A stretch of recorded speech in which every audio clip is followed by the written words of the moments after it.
KBS 교통정보센터였습니다.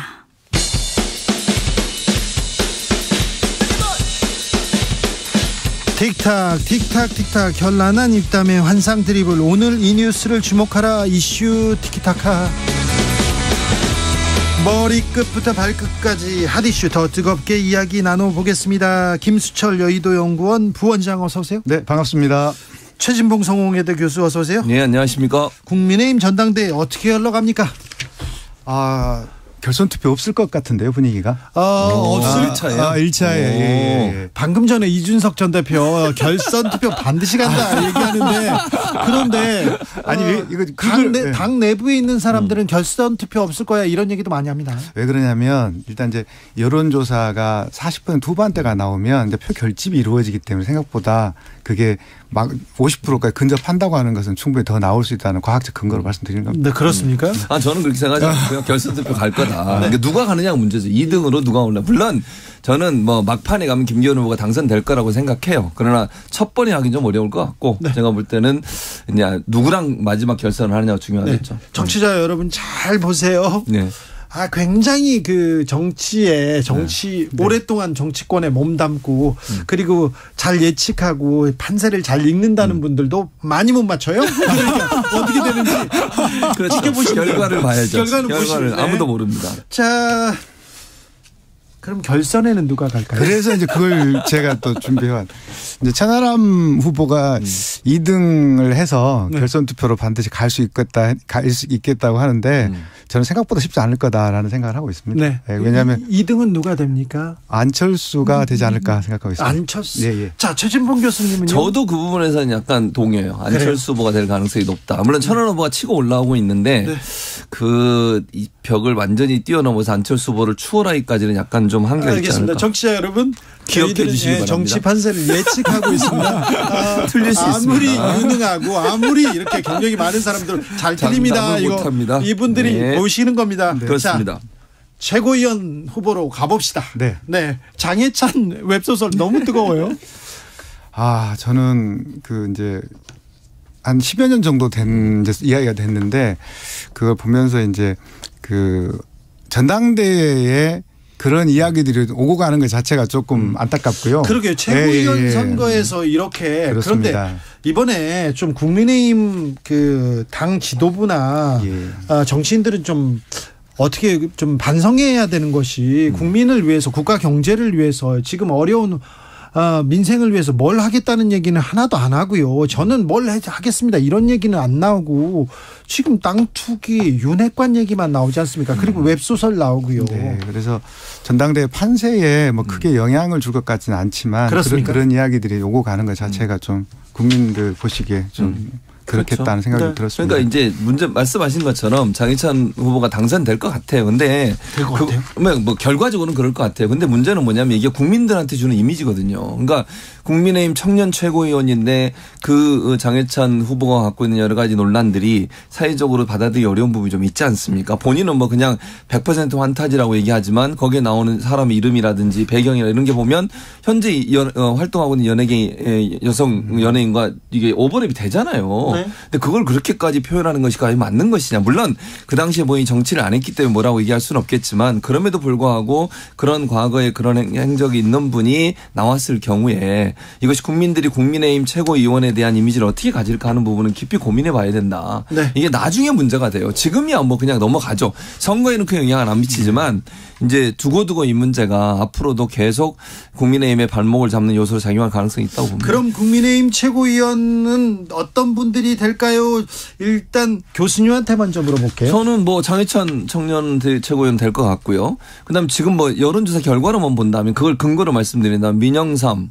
제 그냥 예측입니다. 이것도 틀릴 수 있습니다. 그리고 제가 늘 밀고 있는 김병민 들어갈 것 같아요. 제가 볼 때는 그렇습니다. 그래서 민영삼, 김병민 여성은 한 분이 들어가야 되거든요. 근데 지금 뭐 상황으로 본다면 조수진 의원 그리고 이제 마지막 한 분이 김재원 의원이 들어가지 않을까 개인적으로 이렇게 생각합니다. 이렇게 보인다. 그렇게 보입니다.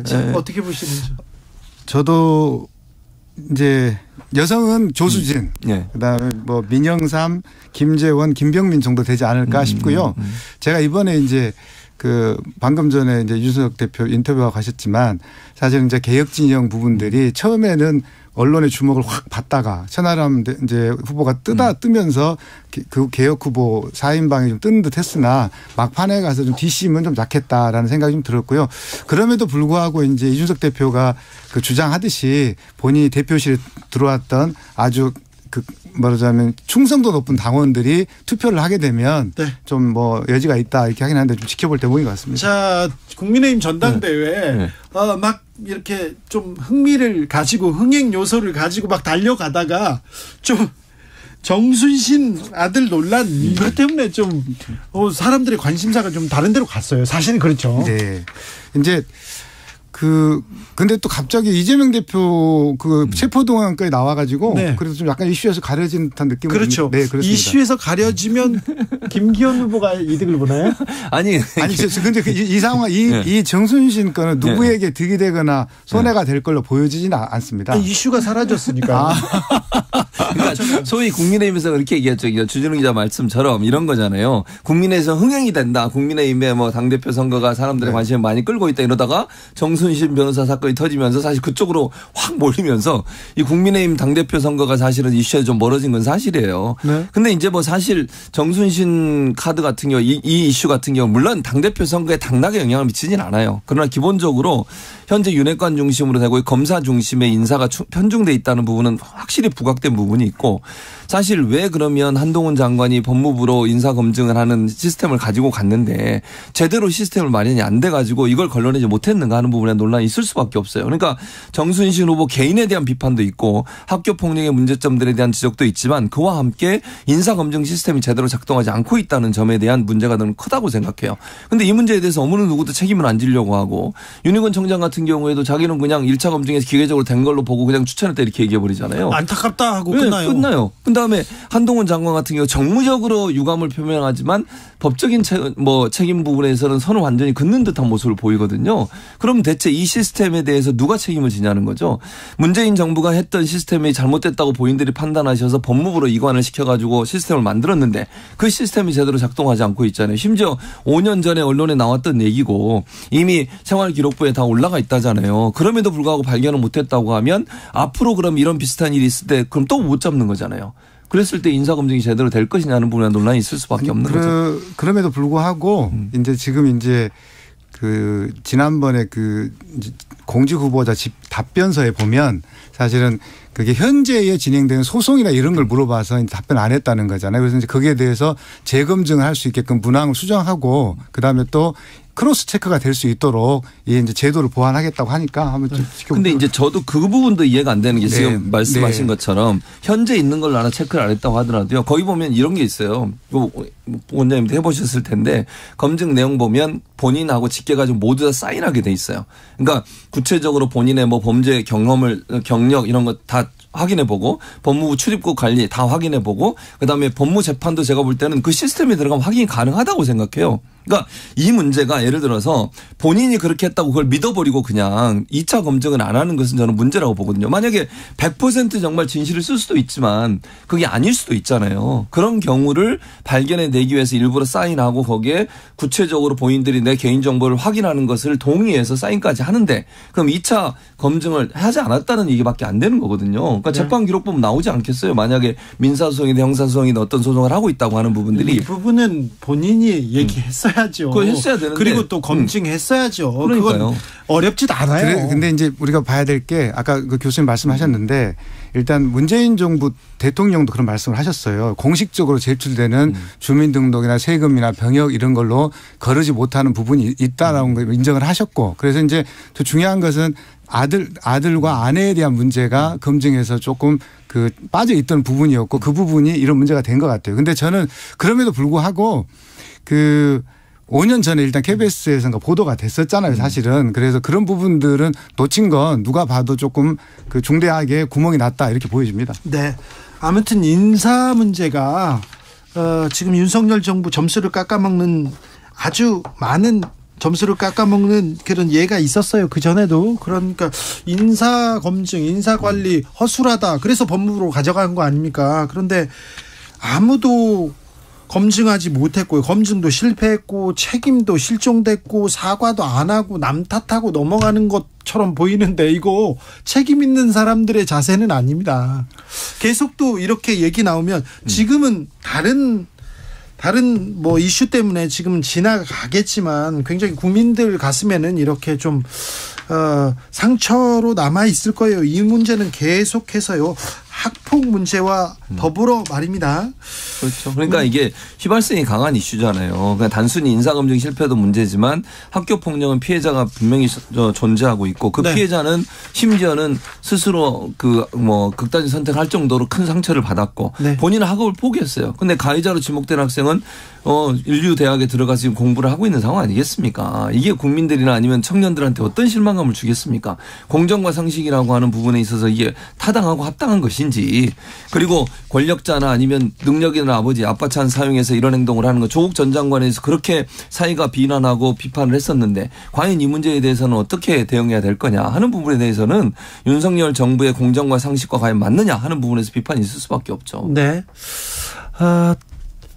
오늘이 수요일이고요. 네. 이제 주말부터 투표 시작합니까? 네, 4일부터 시작합니다. 네.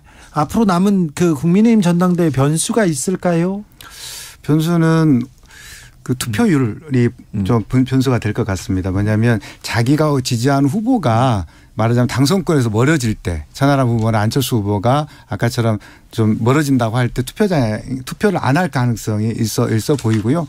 그리고 그 또 내일 모레 있을 합동연설에 또 수도권 합동연설이 있거든요. 그 연설에서 또 여러 가지 이제 이야기 했을 텐데 오늘 뭐 안철수 후보가 좀 약간 입장을 바꿔가지고 윤석열 강하게 한번 치고 받았는데 네. 그러한 것들이 이제 그 유권자들 선거인단 보시기에 어떤 영향이 있을지 좀 볼 대목인 것 같습니다. 민주당은 이재명 체포 동의안 후폭풍이 좀 거셉니까? 이 갈등을 어떻게 봉합할 수 있을까요? 어떻게 될 것 같습니까? 지금 상황에서는 이제 이재명 대표는 함께 가려고 할 거예요. 단합을 강조합니다. 네, 단합을 강조하고 또 그 비판하지 말아달라 이런 얘기까지 지금 하고 있습니다. 그런데 예. 지지층은 그렇게 나오지 않고 있는 것 같고 지지층은 격양돼 있어요. 네. 네. 제가 아는 분들 이렇게 연락이 보면 정말 격양돼 있어요. 그래서 그분들은 이재명 대표 요구에도 불구하고 일정 부분 좀 찬성표를 던지신 분들한테 압박을 가할 것 같습니다. 그러나 이제 큰 관점에서 본다고 하면 그분들이 목소리를 낼 가능성도 저는 있다고 봐요, 앞으로. 그래서 이게 일정 부분의 당내 갈등의 요소로 작용을 할 텐데 일단 수면 아래 가라앉아 있다가 2차 이제 만약 영장이 청구가 되면 그때 정면으로 충돌하는 양상이 일어날 가능성은 저는 있다고 봐요. 근데 그래요? 그러면 민주당 굉장히 내용 속으로 빠져드네요. 근데 저는 그게 내용으로 빠지는 부분들이 이제 세력화가 어느 정도 돼야 되거든요. 그러니까 지금 현재 뭐 30몇 명 정도 된다고 이렇게 알려지고 있는데 얼마나 많은 사람들이 그럼 구체적으로 적극적으로 본인들의 의사를 표면하면서 예를 들면 세력화를 할 거냐의 문제라고 봐요. 그러니까 그 30몇 명이라고 하는 분들이 정말 모두 다 똘똘 뭉쳐가지고 반대 그룹으로 나올 것인지 아니면 일부는 그냥 조용히 있고 그중에 몇 분만 나올 것인지 이거는 좀 지켜봐야 된다고 봅니다. 저는 뭐 분당되거나 이 사람들이 뭐 나가서 뭘 꾸리겠다. 그 신당 창당 가능성은 별로 높게 네, 저는 높지 않다고 보여집니다. 네. 그런데 중요한 건 개딸들이나 이재명 대표가 민주당 입장에서는 게으르길 가능성이 있어요.